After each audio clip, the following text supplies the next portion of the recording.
Praise the lord. Hallelujah, hallelujah, hallelujah. క్రీస్తునాథుని యందు ప్రియ సహోదరి సహోదరులారా, దేవుని బిడ్డలారా, యేసుక్రీస్తు నామంలో మీ అందరికీ శుభాభివందనములు. ఈరోజు జూలై 25వ తారీఖు శనివారం.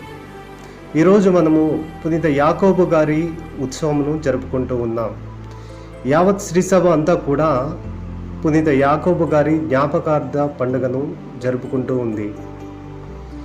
యాకోబు గారు యేసుక్రీస్తు ప్రభు యొక్క 12 మంది అపోస్తులలో ఒకరు. వీరికి యోహాను అనే సోదరుడు ఉన్నారు. వీరి తల్లిదండ్రులు జబదాయి మరియు సలోమి. వీరు గలిలయ సముద్ర తీరంలో చేపలు పట్టుకుంటున్న సమయంలో క్రీస్తు ప్రభు వారిని పిలుస్తూ ఉంటారు. ప్రభు పిలిచిన వెంటనే వారు తమ పడవలను వలలను చివరికి తమ తండ్రిని కూడా అక్కడే వదిలిపెట్టి ప్రభువుని వెంబడిస్తారు.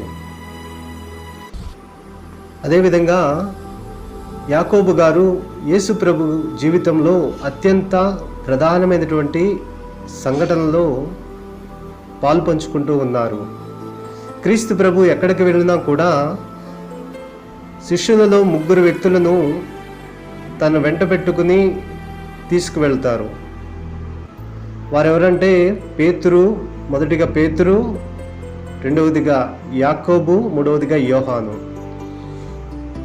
వీరికి అత్యంత ప్రాధాన్యతను ప్రభువు ఇచ్చారు. తాబోరు కొండ మీద క్రీస్తు ప్రభు రూపాంతరం చెందినప్పుడు అక్కడ యాకోబు గారు మరియు పేతురు, యోహానులు ఉంటారు.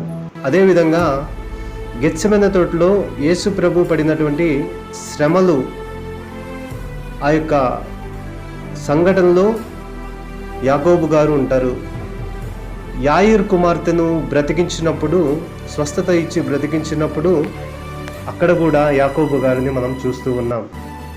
క్రీస్తు ప్రభువు యాకోబు గారికి, యోహాను గారికి మరియు పేతురు గారికి అత్యంత ప్రాధాన్యతనిచ్చారు.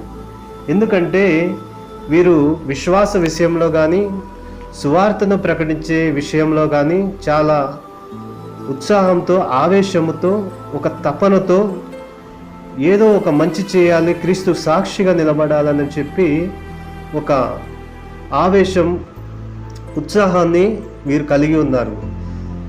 ప్రభువు వీరి ఈ యొక్క పట్టుదలను గమనించి వీరికి యాకోబు, యోహానులకి బోయనెర్గేస్ అనే ఒక బిరుదును నామకరణం చేశారు. ఈ పేరుకి అర్థం ఉరిమెడి వారు అని అంటారు.